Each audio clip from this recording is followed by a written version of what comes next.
तो अब यहां पे हेडिंग डालिए शंट जनरेटर ऑन लोड।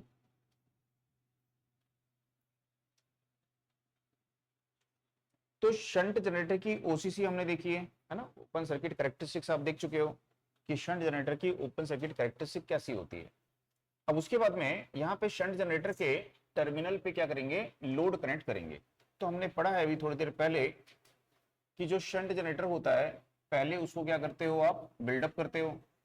जब वो बिल्डअप हो जाता है तो उसके टर्मिनल पे हम क्या करते हैं, यहाँ पे लोड को कनेक्ट करते हैं। यदि शंट जनरेटर के टर्मिनल पे हम यहाँ पे कोई लोड कनेक्ट नहीं किए हैं तो कौन सी कंडीशन है, अभी नो लोड की कंडीशन है यहाँ पे। ठीक, तो ये एक्सिस शो कर रहा है यहाँ पे लोड को, और ये एक्सिस शो कर रहा है इसकी ईएमएफ को, यानी टर्मिनल वोल्टेज को शो कर रहा है। ठीक, तो नो लोड पे इसकी जो ईएमएफ है, टर्मिनल वोल्टेज है, उसको क्या बोलेंगे हम, ई नॉट। तो ये नो लोड ईएमएफ इसकी यहां पे है। ठीक, तो जब इसके टर्मिनल पे हम देखते हैं कि नो लोड की कंडीशन में इसकी ईएमएफ है यहाँ पे ई नॉट, मान लीजिए ये ईएमएफ है 200 वोल्ट। जैसे ही हम यहाँ पे लोड को कनेक्ट करेंगे तो लोड को कनेक्ट करने पे यहाँ पे क्या फ्लो होगी, लोड करंट।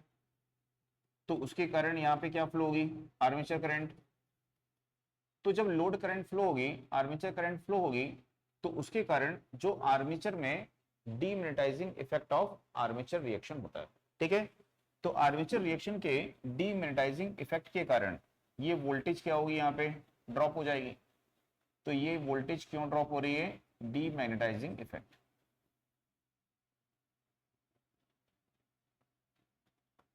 ठीक, दूसरा आर्मेचर वाइंडिंग में क्या होता है, रेजिस्टेंस। तो आर्मेचर वाइंडिंग का जो इंटरनल रेजिस्टेंस है उस रेजिस्टेंस में भी करंट क्या करेगी, वोल्टेज ड्रॉप करेगी। तो उसके कारण भी यहां पे इसकी टर्मिनल वोल्टेज क्या होगी, यहां पे डिक्रीज हो जाएगी।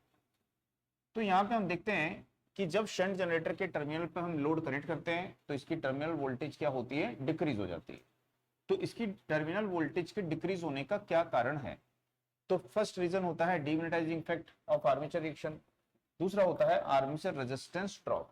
ठीक, उन दोनों ड्रॉप के कारण, ठीक है, इसमें मान लीजिए 10 वोल्ट ड्रॉप हो गया, तो अब ये वोल्टेज जो है ये 200 वोल्ट नहीं रहेगी, ये वोल्टेज कितनी हो जाएगी, यहाँ पे 190 वोल्ट हो जाएगी। तो यदि पहले देखेंगे जब नो लोड पे था तो यहाँ पे जो करंट फ्लो होती वो 200 upon resistance of shunt field होता। अब यहां पे जो करंट होगी वो 190 upon resistance of shunt field होगा। तो शंट फील्ड की करंट का मैग्नीट्यूड क्या होगा, डिक्रीज। तो इसकी जो फ्लक्स है वो डिक्रीज होगी, और यदि फ्लक्स डिक्रीज होती है तो जनरेटेड ईएमएफ किस पर डिपेंड करती है, तो यदि फ्लक्स स्पीड होगी तो जनरेटेड ईएमएफ डिक्रीज होगी, जनरेटेड ईएमएफ डिक्रीज होगी तो टर्मिनल वोल्टेज आपकी यहाँ पे और डिक्रीज हो जाएगी।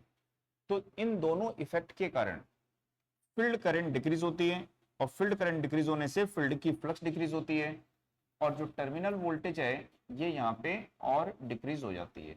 ठीक है, तो किसके कारण हो रहा है, फील्ड करंट के डिक्रीज होने के कारण। तो टर्मिनल वोल्टेज डिक्रीज होने के कारण टर्मिनल वोल्टेज यहां पे क्या हो रही है, डिक्रीज हो रही है। तो टर्मिनल वोल्टेज क्यों रिड्यूस्ड हो रही है, तो इसके तीन पॉज होते हैं। तो फर्स्ट पॉज क्या है, demagnetising effect of armature reaction, second armature resistance drop, and third क्या है, reduction in field current due to, ठीक है, बोथ दिस टू इफेक्ट। आई बात समझ में।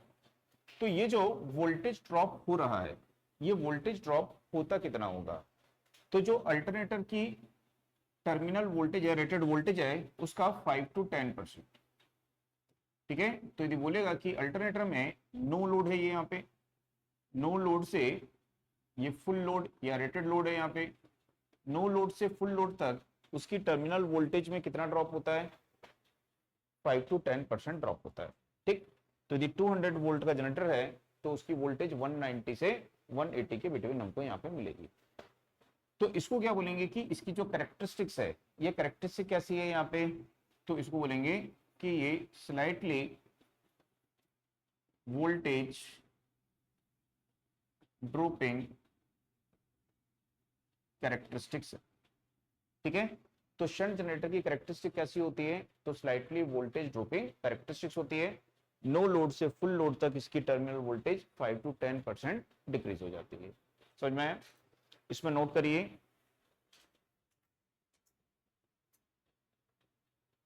शंट जनरेटर को पहले बिल्डअप करते हैं,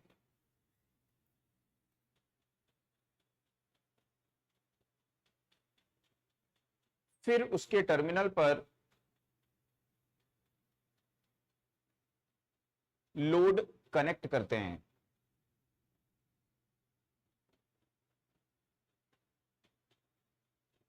फिर उसके टर्मिनल पर लोड कनेक्ट करते हैं। Next, shunt generator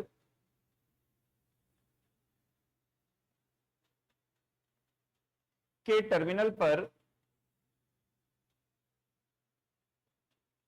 load connect करने से, शंट जनरेटर के टर्मिनल पर लोड कनेक्ट करने से उसकी टर्मिनल वोल्टेज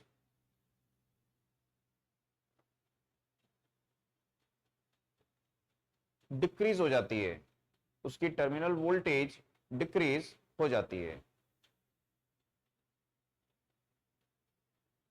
टर्मिनल वोल्टेज में यह ड्रॉप, टर्मिनल वोल्टेज में यह ड्रॉप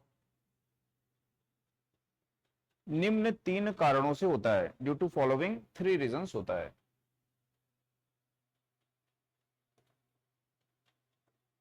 तो फर्स्ट है ड्यू टू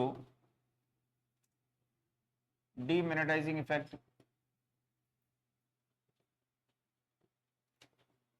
ऐसे लिखते हैं, due to voltage drop of demagnetising effect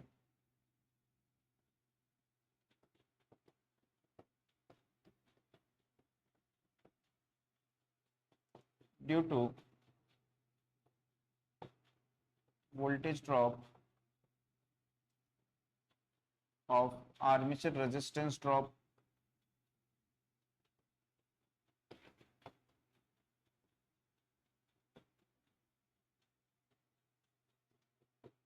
or due to reduction in field current।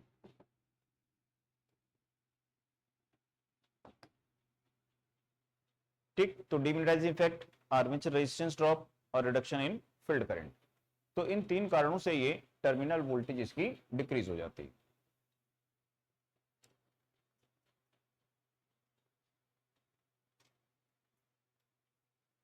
हो गया। उसके बाद में पैराग्राफ चेंज करके लिखिए, नो लोड से फुल लोड तक, नो लोड से फुल लोड तक शंट जनरेटर की टर्मिनल वोल्टेज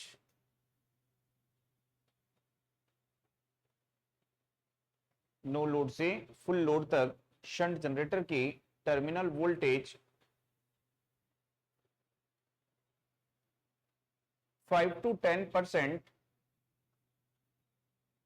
ड्रॉप होती है। 5 to 10% ड्रॉप होती है।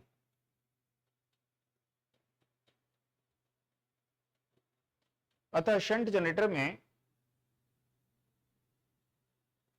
स्लाइटली वोल्टेज ड्रॉपिंग कैरेक्टरिस्टिक्स होती है। शंट जनरेटर में स्लाइटली वोल्टेज ड्रॉपिंग कैरेक्टरिस्टिक्स होती है।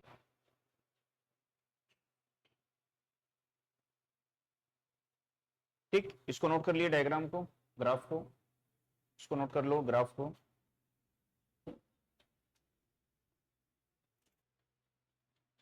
तो यदि यहां पे देखें कि जो शंट जनरेटर है, शंट जनरेटर के की जो ये कैरेक्टरिस्टिक्स है, तो हमने पढ़ा था कि कैरेक्टरिस्टिक्स जो होती हैं इनको 3 टाइप से क्लासिफाई करते हैं। एक होती है इंटरनल कैरेक्टरिस्टिक्स, एक होती है एक्सटर्नल। ठीक है, ओसीसी तो आप लोग पढ़ चुके हो। तो यदि हम देखें यहाँ पे कि इसकी जो इंटरनल कैरेक्टरिस्टिक्स होगी, इंटरनल कैरेक्टरिस्टिक किसमें रिलेशन बताती है, तो किसमें रिलेशन बताती है, actually induced EMF in armature. ठीक है, जबकि डीमैग्नेटाइजिंग इफेक्ट को सब्ट्रैक्ट करने के बाद, और आर्मेचर करंट में रिलेशन को शो करती है। ठीक, तो यदि हम देखें कि ये यहाँ पे इसकी ईएमएफ है, ये नो लोड इंड्यूस्ड ईएमएफ है, मान लीजिए नो लोड इंड्यूस्ड ईएमएफ है, तो यदि हम देखेंगे यहाँ पे कि जब हम लोड यहाँ पे इंक्रीज करेंगे, लोड इंक्रीज करने का मतलब क्या होता है, तो लोड इंक्रीज करने का मतलब होता है कि पैरेलल में आप और ज्यादा इक्विपमेंट्स को कनेक्ट कर रहे हो। तो पैरेलल में इक्विपमेंट को कनेक्ट करोगे तो ये सभी रेजिस्टेंस पैरेलल में आएंगे, तो जो रेजिस्टेंस है उसकी वैल्यू क्या होगी, डिक्रीज होगी। तो यहाँ पे लोड इंक्रीज करने का मतलब होता है लोड रेजिस्टेंस की वैल्यू का डिक्रीज होना। तो जब लोड रेजिस्टेंस डिक्रीज होता है तो ये जो लोड करंट है ये इंक्रीज होगी, आर्मेचर करंट क्या होगी, यहाँ पे इंक्रीज होगी। तो जब आर्मेचर करंट इंक्रीज होगी तो आर्मेचर रिएक्शन का डीमैग्नेटाइजिंग इफेक्ट इंक्रीज होगा, आर्मेचर रेजिस्टेंस ड्रॉप की वैल्यू भी इंक्रीज होगी। ठीक, तो हमने अभी पढ़ा कि लोड जब हम इंक्रीज करते हैं तो नो लोड से फुल लोड तक इसकी वोल्टेज क्या होती है, इस प्रकार से ड्रॉप होती है। तो नो लोड से फुल लोड तक इसकी वोल्टेज कितनी ड्रॉप हो जाती है, 5 to 10% ड्रॉप हो जाती है। अब यदि हम इससे और ज्यादा लोड इंक्रीज करते हैं, फुल लोड से भी यदि और ज्यादा लोड इंक्रीज करते हैं, ठीक है, तो यहां पे जो आर्मेचर रिएक्शन का डीमैग्नेटाइजिंग इफेक्ट है ये क्या होगा, बहुत ज्यादा बढ़ जाएगा। तो जब बहुत ज्यादा आर्मेचर रिएक्शन का डीमैग्नेटाइजिंग इफेक्ट बढ़ेगा तो वो मेन पोल की फ्लक्स को क्या करेगा, वीक करेगा। तो जब मेन पोल की फ्लक्स इंक्रीज होगी तो अब वोल्टेज इंक्रीज होने के बदले, ठीक है, करंट इंक्रीज होने के बदले करंट क्या होगी, डिक्रीज होगी। यानी कि इसकी जो ईएमएफ है वो ईएमएफ इस तरह से क्या होगी, फॉल करेगी। तो यहां पे हम देखेंगे कि फुल लोड या फुल लोड से स्लाइटली ग्रेटर लोड, जिसको हम ओवरलोड बोल सकते हो आप, तो ये ओवरलोड हो गया। यहाँ पे सपोज मान लीजिए यहाँ पे आपका कोई फुल लोड होगा, ये फुल लोड हो गया, तो फुल लोड से हायर लोड पे जब हम यहाँ पे इसको यूज कर रहे हैं, ठीक, तो इसकी वोल्टेज स्टार्टिंग में तो डिक्रीज हुई, उसके बाद में जब आप ओवरलोड करोगे तो यहाँ पे इतना रेजिस्टेंस कम हो जाएगा कि लोड करंट, आर्मेचर करंट का मैग्नीट्यूड इतना ज्यादा बढ़ेगा, ठीक, कि आर्मेचर रिएक्शन का जो डीमैग्नेटाइजिंग इफेक्ट है वो बहुत ज्यादा बढ़ जाएगा। और बढ़ने के बाद क्या करेगा वो, तो बढ़ने के बाद में वो इस मेन पोल की फ्लक्स को वीक करेगा। मेन पोल की फ्लक्स वीक होगी तो जनरेटेड ईएमएफ क्या होने लगेगी, अब डिक्रीज होने लगेगी। तो जब जनरेटेड ईएमएफ डिक्रीज होगी तो लोड करंट अब इंक्रीज होने के बदले लोड करंट भी क्या होने लगेगी, डिक्रीज होने लगेगी। ठीक है, तो इस तरह से हम देखेंगे कि जो इंटरनल इसकी कैरेक्टरिस्टिक्स है, ठीक है, ये इंटरनल कैरेक्टरिस्टिक्स है, किसमें रिलेशन शो करती है, वो एक्चुअली इंड्यूस्ड ईएमएफ ई, है ना, ये डीमैग्नेटाइजिंग इफेक्ट को सेपरेट करने के बाद में एक्चुअली इंड्यूस्ड ईएमएफ ई और आर्मेचर करंट में रिलेशन को शो करती है। तो इस बिहेवियर के कारण जो हमारा ये शंट जनरेटर होता है इसमें सेल्फ प्रोटेक्शन एबिलिटी होती है अगेंस्ट एक्सीडेंटल शॉर्ट सर्किट। यदि इसके टर्मिनल पे किसी कारणवश शॉर्ट सर्किट हो जाएगा, इसके टर्मिनल पे क्या हो गया, किसी कारणवश शॉर्ट सर्किट हो गया, है ना, कोई एक्सीडेंटल शॉर्ट सर्किट यदि इसके टर्मिनल पे हो जाता है तो इस समय इसका रेजिस्टेंस कितना होगा, 0। तो रेजिस्टेंस 0 होगा तो यहाँ पे करंट का मैग्नीट्यूड क्या होगा, इंक्रीज। तो डीमैग्नेटाइजिंग इफेक्ट इतना ज्यादा बढ़ जाएगा कि वो इसकी फ्लक्स को इतना वीक कर देगा कि इसकी टर्मिनल वोल्टेज या इसकी जनरेटेड ईएमएफ क्या होगी, फॉल कर जाएगी। ठीक, तो यदि इसकी वोल्टेज फॉल करेगी तो फिर शॉर्ट सर्किट करंट का मैग्नीट्यूड भी क्या होगा, डिक्रीज हो जाएगा। तो आर्मेचर जो है वो बर्न नहीं होगा, आर्मेचर जलेगा नहीं। आई बात समझ में? तो उसमें नोट करिएगा, उसमें लिखिएगा शंट जनरेटर के टर्मिनल पर, शंट जनरेटर के टर्मिनल पर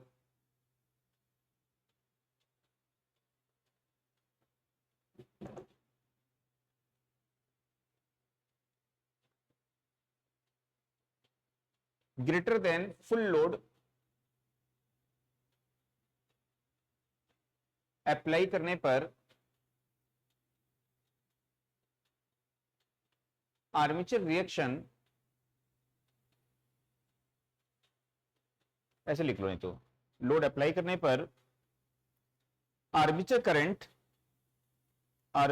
करंट जब एक सर्टेन वैल्यू, एक निश्चित वैल्यू तक इंक्रीज होती है,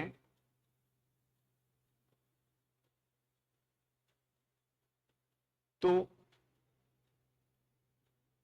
आर्मेचर करंट एक सर्टेन वैल्यू तक, एक निश्चित वैल्यू तक इंक्रीज होती है, तो आर्मेचर रिएक्शन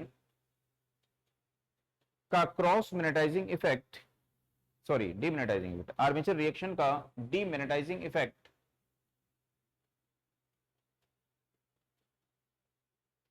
इंपॉर्टेंट हो जाता है। डीमैग्नेटाइजिंग इफेक्ट इंपॉर्टेंट हो जाता है। यह मेन पोल की फ्लक्स को रिड्यूस करता है, यह मेन पोल की फ्लक्स को रिड्यूस करता है। इससे इसकी ईएमएफ डिक्रीज होने लगती है,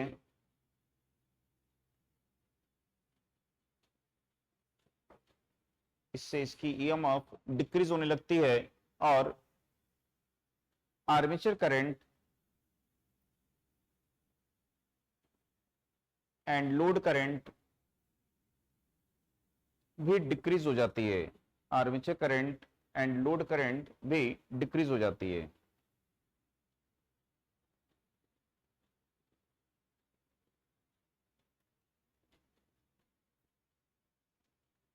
पैराग्राफ चेंजर लिखिए, shunt generator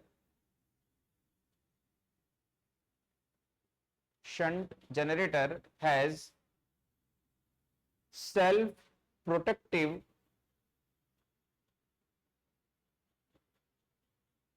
behavior. Shunt generator has self protective behavior against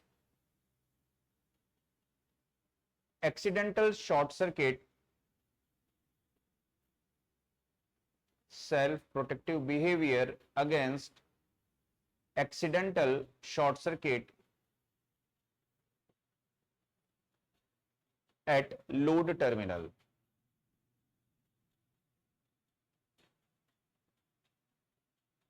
ठीक, तो ये सेल्फ प्रोटेक्शन का बिहेवियर इसमें है, अपने आप को क्या रखेगा, ये सुरक्षित रखेगा, ये डैमेज नहीं होगा यदि इसके टर्मिनल पे शॉर्ट सर्किट हो जाता है। ठीक, दूसरा यदि बोलता है कि जनरेटर की कौन सी वाइंडिंग को ऑन लोड कंडीशन में ओपन नहीं करना चाहिए। ठीक है, तो जनरेटर हमारा ऑन लोड कंडीशन में, तो जो शंट फील्ड वाइंडिंग है इसको कभी भी ओपन नहीं करना चाहिए, इसमें करंट फ्लो हो रही है तो इसको कभी भी ओपन नहीं करना है। यदि सडनली आप इसके स्विच को ओपन करोगे तो, ठीक है, हमने पढ़ा है क्या होता है, लार्ज नंबर ऑफ टर्न्स इसमें होते हैं, तो इसका जो इंडक्टेंस है वो हाई होता है, क्योंकि इंडक्टेंस किस पर डिपेंड करता है, तो इंडक्टेंस डिपेंड करता है यहाँ पे एन स्क्वायर अपॉन रिलक्टेंस, ये पढ़े हो आप लोग। ठीक, तो नंबर ऑफ टर्न्स इसमें ज्यादा होते हैं, है ना, thin wire, fine wire and large number of turns होते हैं शंट फील्ड वाइंडिंग में, तो इसके कारण इसका इंडक्टेंस कैसा होता है, हाई होता है। और यदि सडनली हम क्या करते हैं, इसकी फील्ड वाइंडिंग को ओपन कर देंगे तो क्या होगा, यहाँ पे जो सेल्फ इंड्यूस्ड ईएमएफ है ये लार्ज अमाउंट में यहाँ पे इंड्यूस्ड होगी और जो इंसुलेशन वगैरह है उसको डैमेज कर सकती है। ठीक है, तो उसके बाद में नेक्स्ट किए, shunt field generator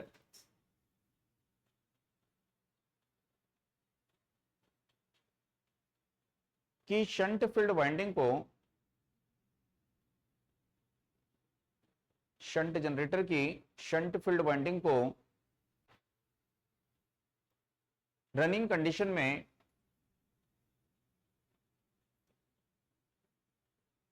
suddenly open करने पर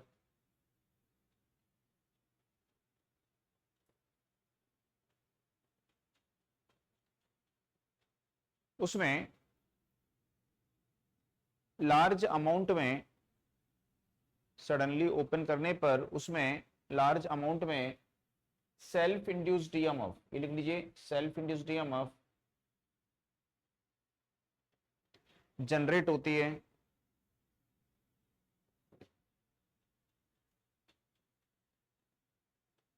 इससे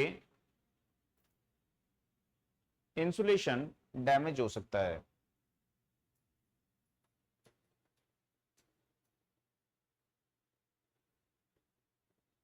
इससे इंसुलेशन डैमेज हो सकता है।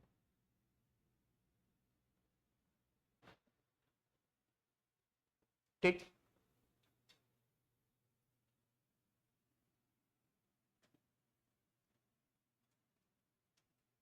तो इतना समझ में आया। इसके बाद में देखेंगे यहां पे condition for buildup of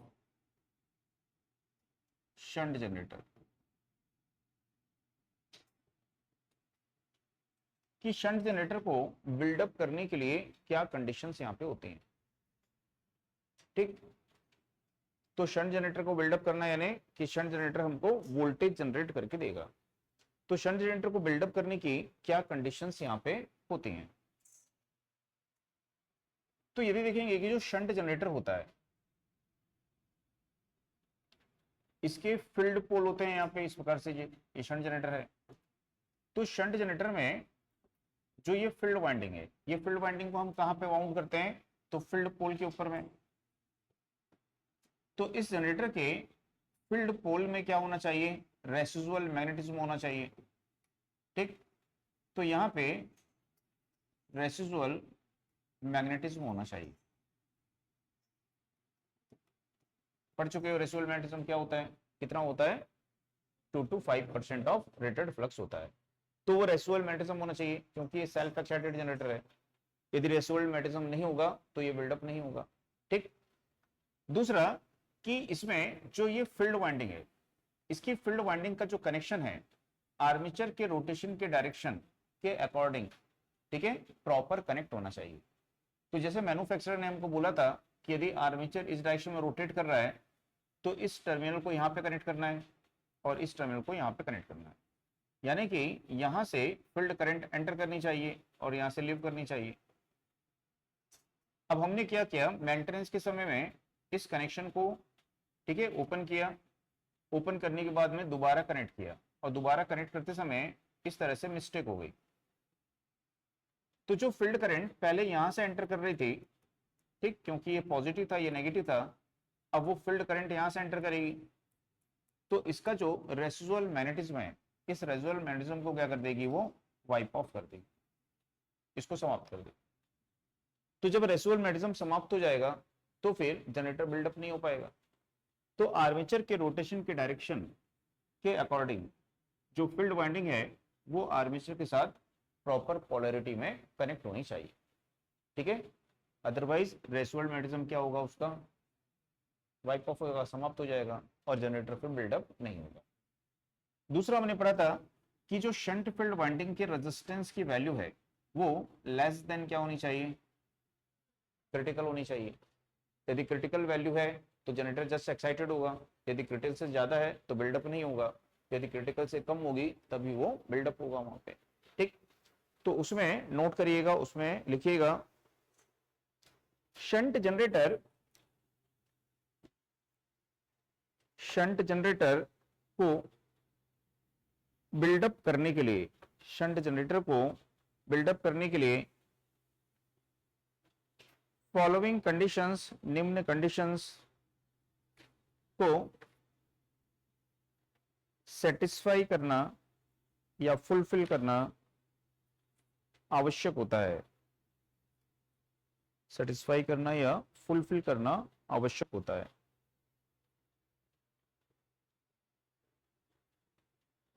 first के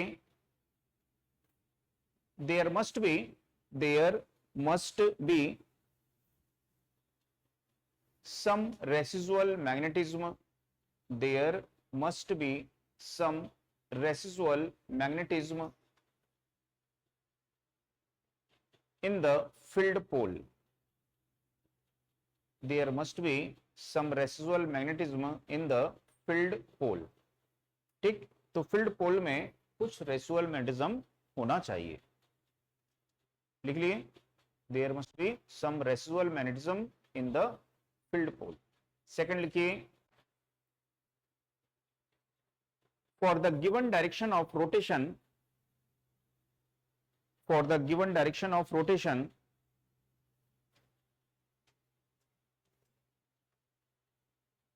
of armature, for the given direction of rotation of armature, the shunt field winding, the shunt field winding should be correctly connected to the armature, should be correctly connected to the armature.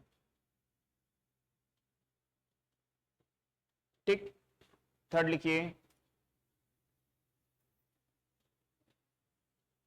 Shunt field resistance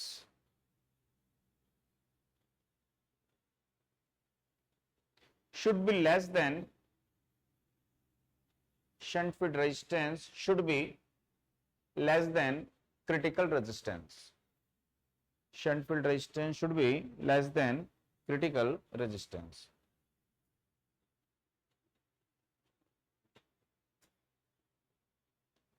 ठीक, तो इन condition को यहाँ पे satisfy करेंगे तो generator को हम buildup कर सकते हैं. ठीक,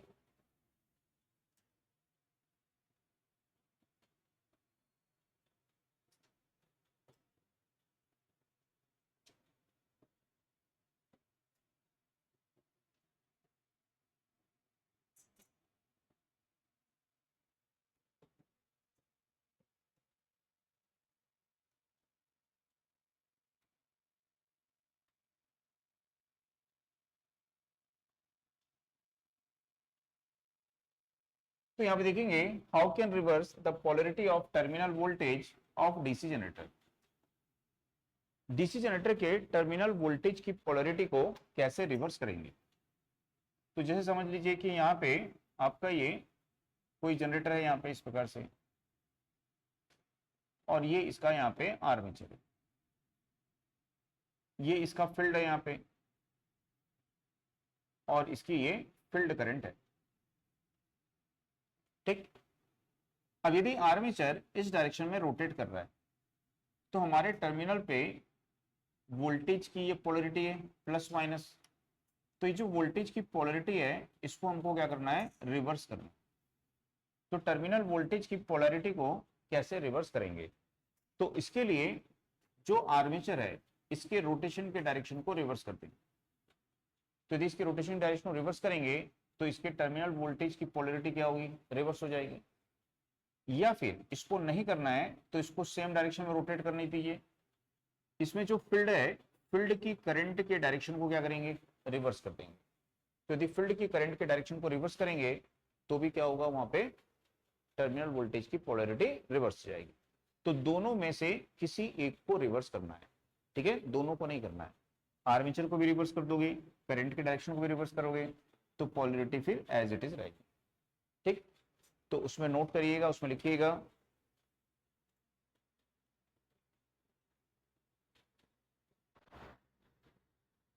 डीसी जनरेटर के टर्मिनल वोल्टेज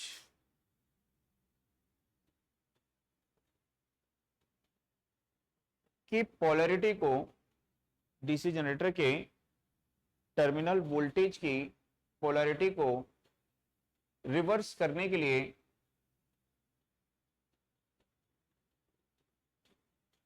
निम्न टू मेथड्स में से, फॉलोइंग टू मेथड्स में से किसी एक मेथड को यूज कर सकते हैं, किसी एक मेथड को यूज कर सकते हैं. तो एक समय पर एक ही मेथड यूज करना है. फर्स्ट लिखिए,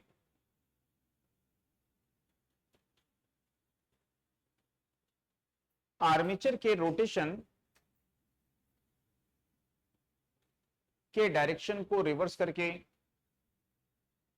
आर्मेचर के रोटेशन के डायरेक्शन को रिवर्स करके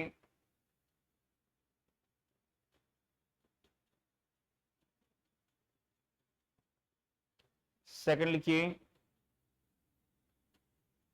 फील्ड करंट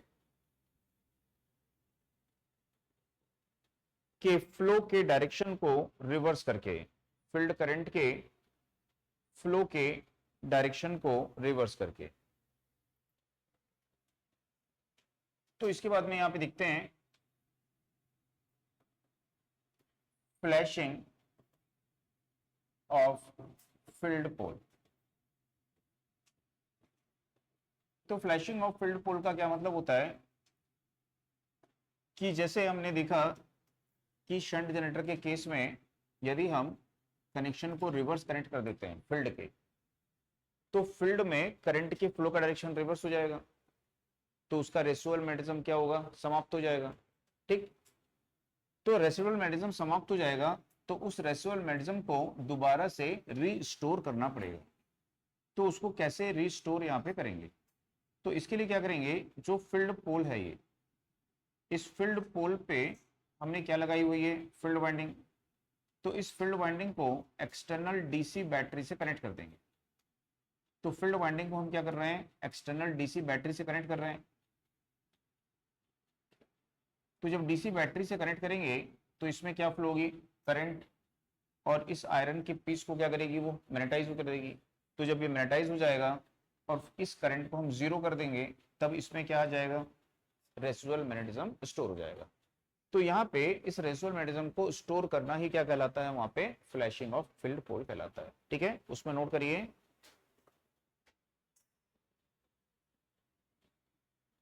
फील्ड पोल में, फील्ड ऐसे लिखिए, को फील्ड पोल को एक्सटर्नल डीसी सोर्स,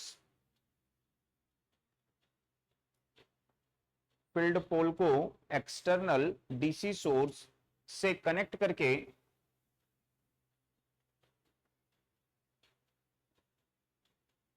उसमें रेसिडुअल मैग्नेटिज्म, उसमें रेसिडुअल मैग्नेटिज्म रीस्टोर करना, उसमें रेसिडुअल मैग्नेटिज्म रीस्टोर करना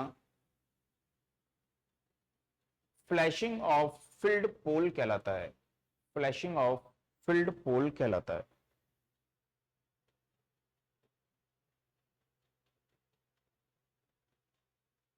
ठीक,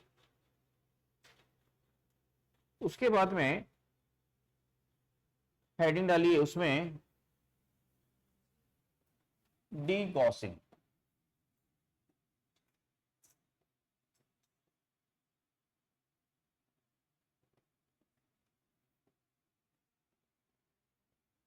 तो डी गॉसिंग का मतलब क्या होता है, तो डी गॉसिंग का मतलब होता है रिमूवल ऑफ मैग्नेटिज्म यानी मैग्नेटिक सब्सटेंस। तो यदि कोई चुंबकीय पदार्थ है तो उस चुंबकीय पदार्थ में से मैग्नेटिज्म को कंप्लीटली रिमूव कर देना।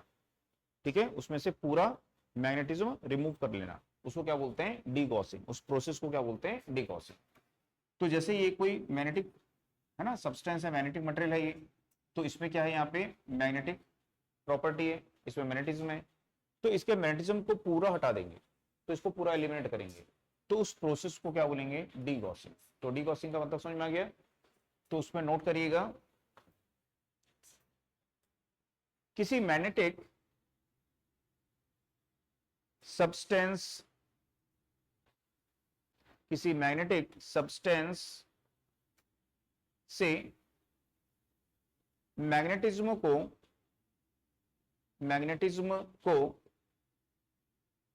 कंप्लीटली रिमूव करना, मैग्नेटिज्म को कंप्लीटली रिमूव करना,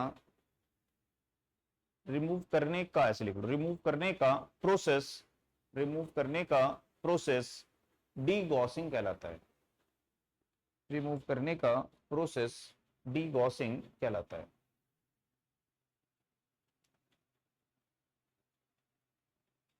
ठीक।